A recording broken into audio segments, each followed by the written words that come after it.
조 바이든 미국 행정부가 내년에 아시아 국가들과 새로운 형태의 강력한 경제 기본 협정을 추진할 것이라고 밝혔습니다.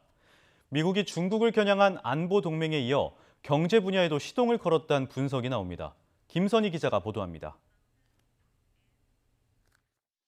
조 바이든 미국 행정부가 내년 아시아 국가들과 새로운 형태의 강력한 경제 협정을 추진합니다. 관세 철폐를 목적으로 한 전통적인 무역 협정과 달리 공급망 협력, 중국을 포함한 수출 통제, 인공지능 AI 기준 마련 등을 목표로 합니다. 미국이 올해 영국, 호주와 안보협의체 오커스를 발족시키며 중국을 겨냥한 안보동맹을 강화한 데 이어 경제 분야에서도 중국을 견제하겠다는 전략으로 풀이됩니다.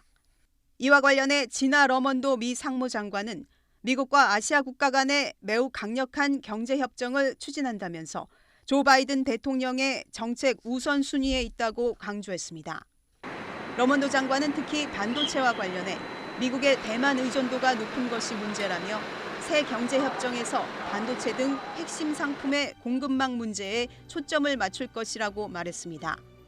중국 등 독재 국가에 대한 수출 통제를 조율하는 것도 협정의 주요 내용이라고 덧붙였습니다. 이에 대해 중국은 과학기술과 경제무역의 정치화 시도라며 맹비난했습니다. 전 세계 산업망과 공급망은 기업의 선택이 작용한 결과라면서 미국은 세계 경제 성장을 해치는 일을 멈추라고 목소리를 높였습니다. 이런 가운데 미국 국무부 경제차관이 취임 후 처음으로 한국을 찾습니다.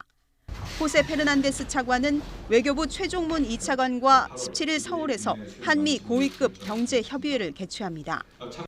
바이든 미 행정부는 계속 대중국 견제를 위해 공급망 재편을 주장해왔고 한국도 반도체 공급망에서 빼놓을 수 없는 국가인 만큼 중요 의제가 오갈 것으로 보입니다.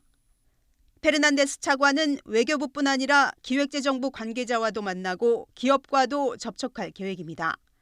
미 국무부 경제차관이 기재부와 별도로 만날 만큼 경제 안보가 글로벌 중요 이슈로 떠오르고 있습니다. YTN 김선희입니다.